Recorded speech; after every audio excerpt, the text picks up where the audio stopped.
دفعہ روم اور چین کے باشندوں کے درمیان کسی بات پر بحث چھڑ گئی۔ چینیوں نے کہا کہ تعمیرات میں نقش و نگار کے ہم ماہر ہیں۔ رومیوں نے کہا کہ ہم زیادہ شان و شوکت والا خوبصورت نقش بناتے ہیں۔ سلطان وقت نے بحث سمیٹتے ہوئے کہا، اچھا ہم تم دونوں کا امتحان لیتے ہیں۔ بادشاہ کے پاس اہل چین اور اہل روم حاضر ہوئے اور چین کے باشندے اہل روم سے زیادہ اپنے فن میں ماہر تھے۔ اہل چین نے بادشاہ سے کہا کہ ہم کو ایک گھر نقش و نگار بنانے کے لیے دے دیا جائے اور اس کو پردوں سے مخفی کر دیا جائے تاکہ اہل روم دیکھ کر ہماری نقل نہ کر سکیں۔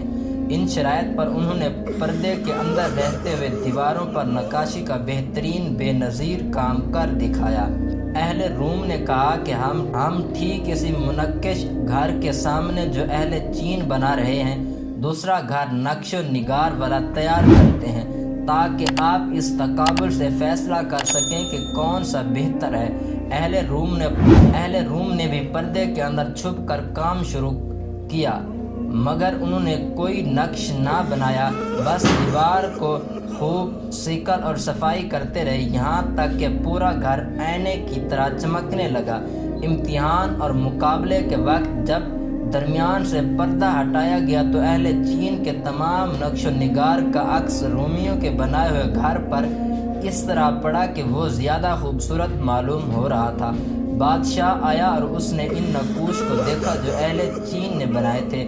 ایسے خوبصورت نقوش تھے جو عقل و فہم کو اڑا رہے تھے۔ اس کے بعد بادشاہ نے رومیوں کی تعمیر کردہ نقش و نگار کو دیکھا جو محو حیرت ہو گیا۔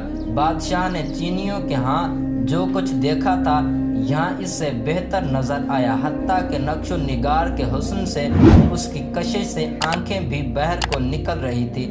مولانا روم رحمۃ اللہ علیہ نے رومیوں کی مثال سے صوفیوں کا مقام بیان فرمایا ہے کہ یہ حضرات بھی دل کی صفائی کا زیادہ اہتمام کرتے ہیں اور اسی کی برکت سے بغیر کتاب اور بغیر ہنر کے اخلاق حمیدہ سے منقش ہو جاتے ہیں۔